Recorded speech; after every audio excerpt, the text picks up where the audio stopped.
نذیر نقوی صاحب سے گزارش کروں گا کہ وہ مائک پہ آ کے اپنے زرین خیالاتوں سے ہمیں نوازیں۔ انا للہ و انا الیہ راجعون۔ اللہ تعالیٰ ان کو جنت الفردوس میں جگہ دے دے۔ اور ایک پارٹی کا لیڈر کہتا ہے میں تو ڈوڈا سے اٹھا ہوں، میں تو بدرواہ سے آیا ہوں، یہی کیا نا اس نے چیف منسٹر بھی بنا، وہاں سڑکیں نہیں ہیں کہ روز لوگ مر رہے ہیں۔ اور اسی جماعت کا ایک لیڈر یہاں کہتا ہے ہم اوڑی کو جنت بنائیں گے، شاید ایسی ہی جنت جو ان 33 لوگوں کو ابھی مل گئی۔ یہ وہی لوگ ہیں جو بہت بڑی بڑی باتیں کرتے ہیں، ہندوستان کے سب سے بڑے عہدوں پہ رہے، لیکن کبھی یاد نہیں رہا جس مٹی سے اٹھے اس مٹی کے لیے تو کچھ نہیں کیا۔ اب ان کو یاد آ گیا ہے کہ ڈوڈا بدرواہ کی ڈیولپمنٹ کریں گے۔ ارے صاحب آپ تو 50 سال ہندوستان کے سب سے بڑے عہدے پہ بھی رہے، اس وقت آپ کو یاد نہیں رہا؟ آپ تو بہت کچھ گنواتے ہیں، ذرا ہمیں یہ بھی گنواؤ۔ ڈوڈا بدرواہ کشتواڑ میں آپ نے کیا کیا، کیا پاڈر میں کیا کیا، مڑوا کو سڑک کیوں نہیں آج تک؟ میں تو آپ لوگوں کو اس لیے یہ کہتا ہوں کہ تاکہ آپ بھی ذہن نشین ہو جائیں، یہ لوگوں کے قول اور فعل میں تضاد ہے۔ آج ایک جماعت کہتی ہے کہ 1984 میں کچھ لوگوں نے سازش کی اور حکومت گرائی۔ کل ایک جماعت کے بڑے لیڈر نے کہا کیا یہ کسی خاندان کی جاگیر ہے جو حکومتیں بنتی ہیں؟ ڈیموکریسی ہے، ڈیموکریسی میں جس کے ساتھ ایم ایل اے ہوتے ہیں اسی کی حکومت بنتی ہے۔ ڈیموکریٹکلی اگر ان سے لوگ بھاگ گئے، کیوں ان کو لگتا تھا کہ لوگ جو ایم ایل اے ہیں وہ شاید ان کے گھر کے نوکر ہیں۔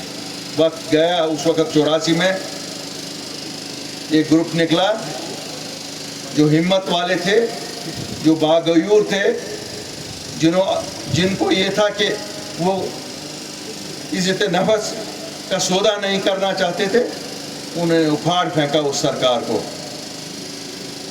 اور اس سرکار کے چرچے آج تک ہوتے ہیں۔ ہم تو شاید 20-22 سال کے تھے تب، لیکن ہمیں بھی فخر ہے کہ ہم نے بھی وہ سرکار دیکھی، اور اس سرکار میں جو کام ہوا ابھی تک لوگ یاد کرتے ہیں۔ کل وہی لیڈر پھر کہتا ہے 1999 میں جب ہم نے آٹونومی کی ریزولوشن پاس کی تو پھر صاحب دلی والوں نے ایک نئی جماعت بنائی۔ ارے ہمیں کیا سنا رہے ہو؟ تم تو اسی جماعت کے ساتھ، جس جماعت کی تم باتیں کرتے ہو، بغل گیر آج کل ہو۔ تم لوگوں کو تو نوالے ہی نہیں نیچے اترتے ہیں گلے سے ایک دوسرے کے بنا، لیکن جب نکتہ چینی کرنے کی بات آتی ہے تو آپ دوسروں پہ نکتہ چینی کرتے ہو۔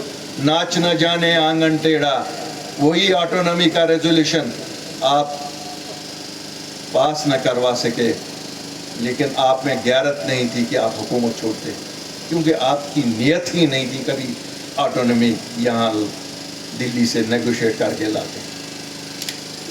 آپ اگر نیگوشیٹ کرتے تھے نیشنل کانفرنس والوں، آپ اپنی حکومت نیگوشیٹ کرتے تھے۔ آپ نے کبھی جموں کشمیر کے لوگوں کے حقوق کی بات نہیں کی۔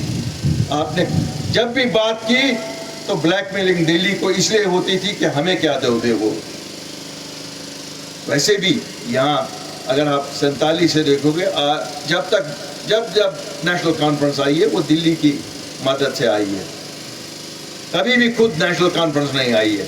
یاد کریے 1947 میں کیا جموں کشمیر کے لوگوں نے ان کو ووٹ دیا تھا؟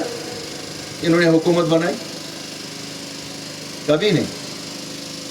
مجھے لگتا ہے ایک ہی حکومت جو انہوں نے اپنے بل بوتے بنائی تھی، شاید وہ 83 کی حکومت تھی، جو یہ چلا نہیں سکے، کیوں؟ ان کو لگا یہ ایم ایل اے جو ان کے ایم ایل اے چن کے لوگوں نے بھیجے تھے ان کو انہوں نے اپنے گھریلو ملازم سمجھا۔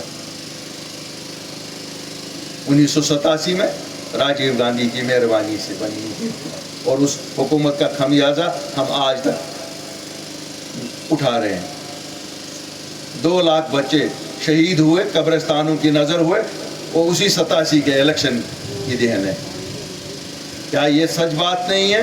1996 میں آپ نے سودا کیا ہمارے شہیدوں کا،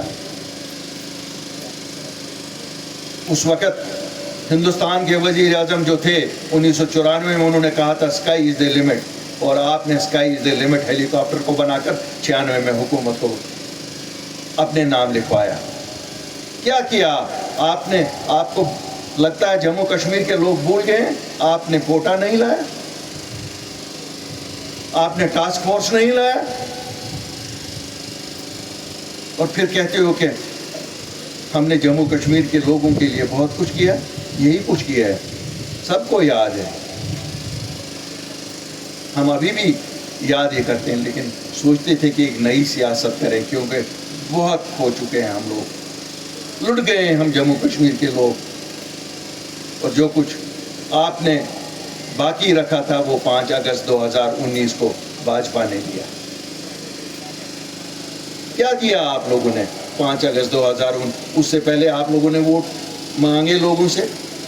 2 مہینے پہلے الیکشن جو ہوا تھا, ہم سب نے, میں نے بھی نیشنل کانفرنس کے لیے اپنے ساتھیوں کو بولا ووٹ دے دو, کیوں یہ کہہ رہے تھے 370 اور 35 کو بچائیں گے. بچایا آپ نے؟ آپ نے تو غیرت کرسی چھوڑنے تک کی نہیں ہوئی. ابھی بھی اس وظیفے پہ ابھی چل رہے ہو.